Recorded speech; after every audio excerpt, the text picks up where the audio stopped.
My name is Larry Butler. Keep on. You're supposed to. You blew the first I've one. already blew. What else am I supposed to be? Oh, you want my name, rank, and serial I number? can do or the what? rest of those. You want to know how old you were? Oh, okay. And how long you've been farming? Well, I'll do all that. Well, you do it, honey. You know how to do it. Well, I'm not going to tell them how old you are. Oh. The camera's rolling, right? Oh. So you want to know my name, how old I am. All right. My name is Larry Butler, and I'm 66 years old. I've been farming at Boggy Creek Farm for 22 years. And I'm Carol Ann Sale, and I'm co-farmer with Larry at Boggy Creek Farm. I'm 69, so I make all the rules. This is one of the first urban farms in the nation.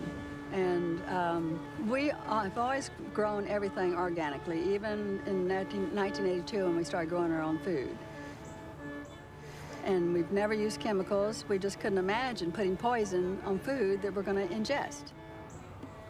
And we knew the soil was important to feed our crops, and so we couldn't imagine putting poison into the soil. So it's a no-brainer. If you don't want to eat poison, you go organic. We didn't know much about the word organic or what it all meant back then, except for that. Generally, the people that grow this is a gross generalization, but generally the people who use all the chemicals to grow vegetables, they typically grow just a certain crop, and typically they don't eat a lot of vegetables themselves. They eat at the grocery store. They eat the SAD diet, the American standard American diet, SAD.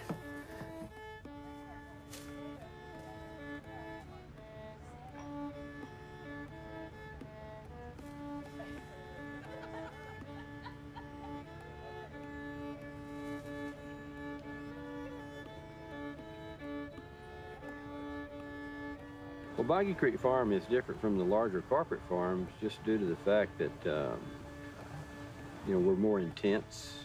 Everything's grown closer together. You can actually make more money growing like we growing per acre than you can on the big corporate farms. You ready? I'm ready. That's good. I better be ready. We got the man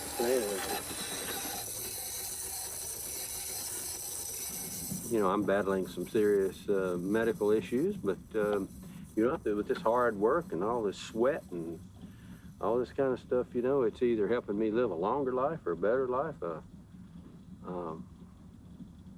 I probably already should have been in the ground, and actually I feel better than I ever have in my life. So it can be very rewarding, and is very rewarding.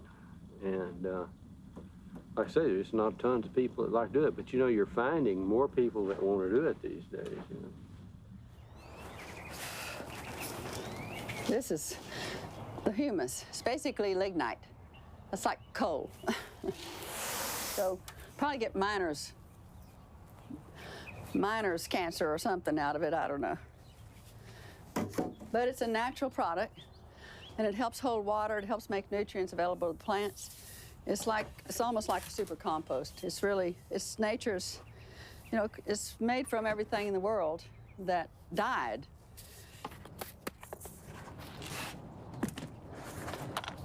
This is what hips are for. You lodge that right on your whatever that bone is called, that big bone down there, and that's what holds it up.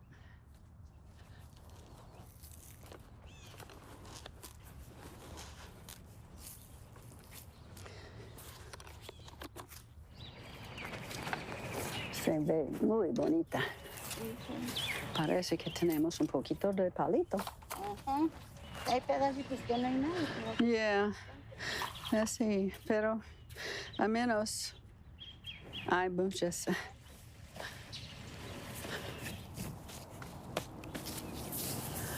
Whew, done.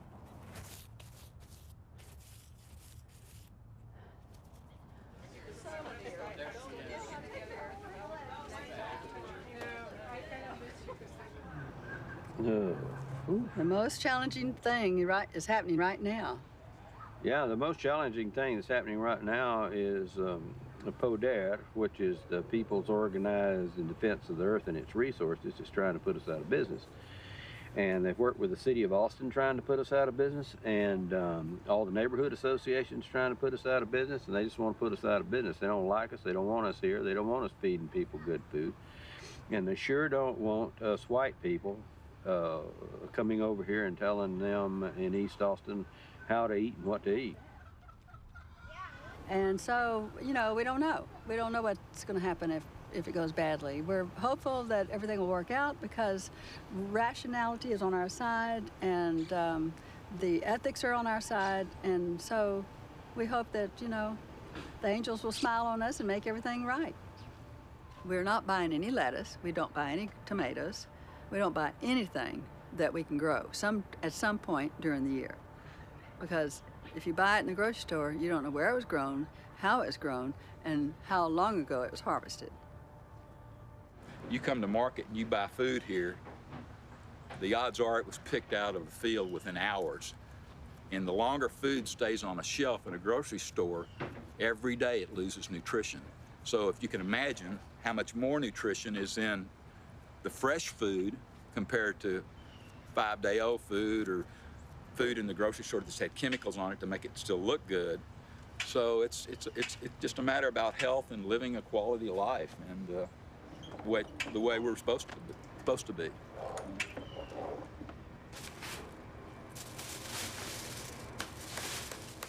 Oh, wow. Larry and I have a great relationship. Yeah, We've been married for 37 years.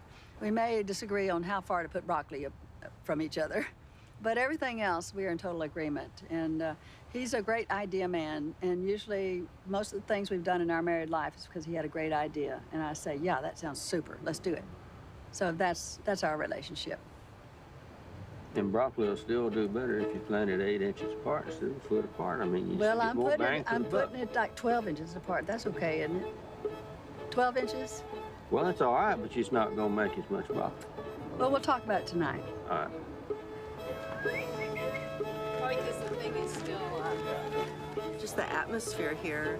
A lot of people have compared it to a monastery. You know, the atmosphere is so elevated, and well, the people here that come are they're just drawn to come here, usually really good-hearted and all for progressive issues. And I don't know, it's just, when you come here, you feel like the earth is really sane. You forget about all the terrible parts when you come here.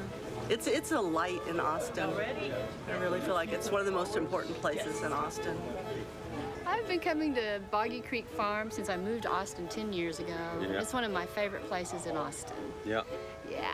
She's one of our, best customers. Yeah, you can get We love her. beautiful flowers here and all the good, nutritious, just out of the garden veggies and That's right. eggs from hens that have names. And I They love all it. have names. I love it. Yeah. I love it. Yeah.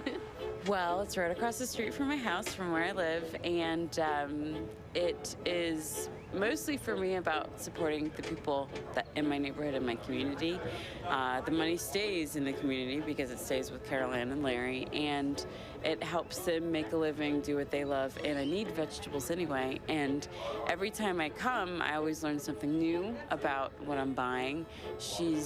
Carol Ann is extremely knowledgeable, and you know that she cares about everything that's being grown in her space. So that's something you don't get when you go to the grocery store.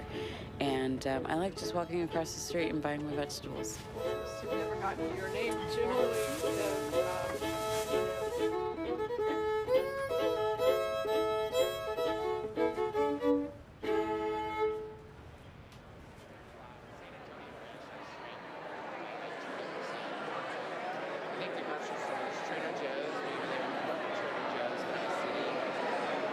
Well, all this chaos is truly wonderful because it means that we do have people in Austin who support the urban farms.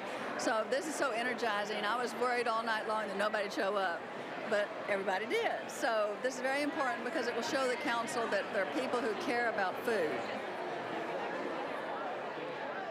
Well, we're all down here seeing whether or not the farms are going to be able to survive this, the ordinances that you know they're proposing to make us operate under.